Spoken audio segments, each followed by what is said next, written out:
I would like to just put it out there right now before we even get started with this review series. I will only sing the Spider-Man theme song if this video gets 1 million views in the first week and 10,000 likes. I am just putting that out there. Welcome, ladies and gentlemen, to Access Blockbusters, but most importantly, in this video series, welcome to the season of Spider-Man. It's been no secret on this channel that the Spider-Man films in the MCU have been some of my absolute favorite comic book movies of the past 10 years. And thus, Spider-Man No Way Home, coming out in December, is easily one of my most anticipated MCU movies by far. It is not even close. And in honor of Spider-Man No Way Home, just as I did my Infinity Saga review series, we are going to be doing the season of Spider-Man on Access Blockbusters. I am going to be reviewing all 5 previous live-action Spider-Man films and telling you what I think about them in the lead-up to Spider-Man No Way Home, because of course, hint hint, wink wink, they might just be a little bit relevant to the upcoming 3rd installment of Tom Holland's series. Now, just to give some background on how the series is going to work, these videos are going to be released either weekly or bi-weekly, just depending on what the schedule is. And like I said, I will be reviewing Spider-Man 1, 2, and 3, and The Amazing Spider-Man 1 and 2. I will not be re-reviewing Spider-Man Homecoming and Spider-Man Far From Home. If you want to hear my basically up-to-date thoughts on those 2 films, well, those videos are on the channel, so go check them out. Links in the description down below. And in addition to that, maybe look forward to some other bonus Spider-Man content leading up to Spider-Man No Way Home. Maybe ranking the Spider-Man actors, maybe ranking their films, maybe an Into the Spider-Verse video if this video gets enough love. We'll see. But to kick it all off, let's start where it all began in 2002 with Spider-Man. Oh, yeah, and spoilers, of course. You know the drill. Here we go. So Spider-Man was directed by Sam Raimi, who is directing the upcoming MCU project Doctor Strange in the Multiverse of Madness, and stars Tobey Maguire, Kirsten Dunst, James Franco, and Willem Dafoe. And this is the quintessential Peter Parker origin story. You have all the beats. And I know when we got to the MCU Spider-Man, everyone was like, hey, we're tired of the origin story, but this is 2002. There hasn't really been a huge blockbuster live-action Spider-Man film, and so this is hitting all of the beats. Uncle Ben's death, with great power comes great responsibility, him making his costume, finding out his webs, all of that. And right off the bat, from the second I started watching this movie, what I said to myself was, this movie is 2002 in all of its glory, for better or for worse. Now let me get this out of the way really quick, because this is easily probably the biggest negative of the film. It is so corny. It is so unbelievably corny and cheesy. It's honestly kind of hard to believe. Like, I'm not saying it's Batman and Robin levels, but man, some of the dialogue just doesn't work. But for better or for worse, they commit to that vibe, and Tobey Maguire plays his Peter Parker basically in line with that. His version of Peter Parker is dopey, he's kind of weird, he's nerdy, and in a very over-the-top kind of a way. I know they were trying to go for the nerd stereotype, but honestly, Peter Parker just kind of feels really lame. Like, it's not this kid who is mistreated by everybody else because they don't really understand him, and he's very smart, obviously, and he's sort of the nerd in high school, but then he gets powers, and he becomes stronger, but he's still misunderstood by everybody. He's just kind of weirdly awkward, I guess, which does admittedly work in some parts of the film, especially his conversations with other people, like MJ, for example. But then also in some other conversations with MJ, it just doesn't work. And in line with that corniness, we have the villain of this movie, played by Willem Dafoe, Norman Osborn, Green Goblin.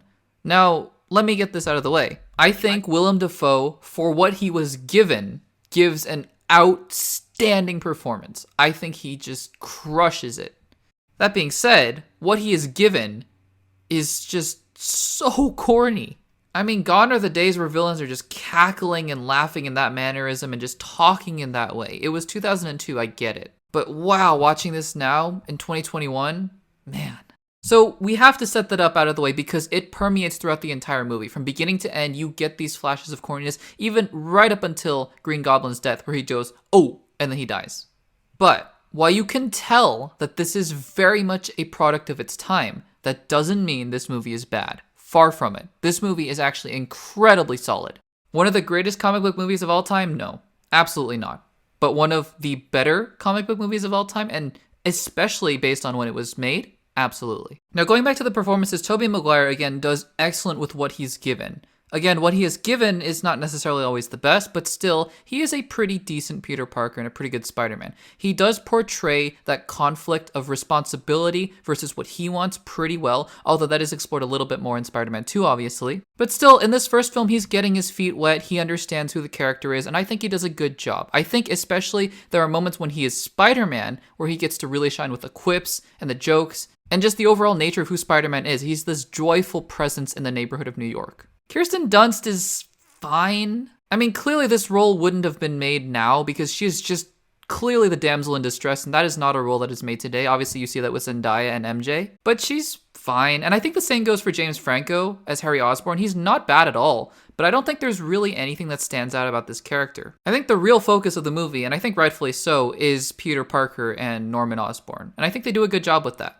Now, one of the huge strengths of this movie, by far and away, is the action. Now, not all of the action is good. In fact, some of it is very strange, like this one scene where he basically disintegrates people into skeletons.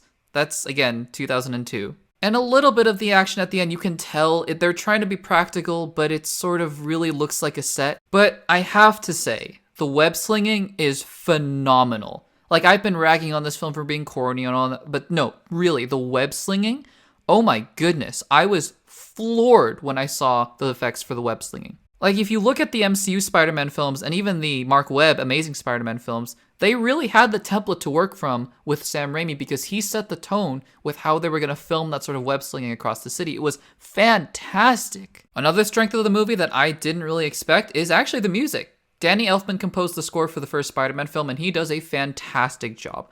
The music just fits with this awe-inspiring version of Spider-Man where people look up to him. He is the icon of the city, and his music, his orchestral swells, they really fit well into this universe that they are building up with this Spider-Man. And honestly, aside from that, there's not much else to this movie. It's a good, solid, decent little movie that doesn't have much that stands out, but there's nothing that is egregiously wrong either, other than the fact that a lot of it is pretty much a product of its time in 2002. Like, for example, if I wanted to nitpick, there are basically scenes where MJ is talking to Spider-Man, not Peter Parker, and his voice is exactly the same, basically. Maybe a little bit more jokey, but still basically the same voice, and she just doesn't recognize him. I have to be fair, though, in Spider-Man Homecoming, when Peter Parker's in the elevator, he does lower his voice a little bit, but, I mean, they were in distress, granted, but if they thought about it later, he does sound exactly like Peter Parker, so maybe this is just a thing with Spider-Man films, I'm not sure. But overall, you can tell that this film set the precedent for a lot of comic book movies moving forward, but also especially for the Spider-Man films. The action is phenomenal. Tobey Maguire is a pretty decent Peter Parker and a pretty good Spider-Man. Kirsten Dunst, James Franco, Rosemary Harris, J.K. Simmons is awesome though, we have to say that. And Willem Dafoe, they all play their parts basically as they were told to, and I think that they do good enough. The conflict between Peter Parker and Norman Osborn, it's pretty solid, though not the best. The relationship between Peter and MJ is pretty good. And in the end, it's an entertaining couple hours. It's definitely not a regrettable movie to watch. And so with my completely arbitrary rating system that really doesn't mean anything anymore, I'm gonna give Spider-Man 2002 a B- and 7 out of 10. But guys, look forward to the future videos in this Spider-Man series because as of the recording of this video, I have rewatched Spider-Man 2 and Spider-Man 3, have not rewatched the Amazing Spider-Man films yet, but oh man, we have a lot to talk about in Spider-Man 2. What a movie. So what did you think about the original Spider-Man? Do you have good memories of it? Do you think it's too corny? Do you think that it belongs in today's modern cinema with the comic book movies? Let me know in the comments down below. If you haven't subscribed and joined the Access Blockbusters crew, make sure to do so and give this video a like. And as always, if you want to check out some more videos, check out the videos on the screen right now. Thanks for watching, and I'll see you in the next one.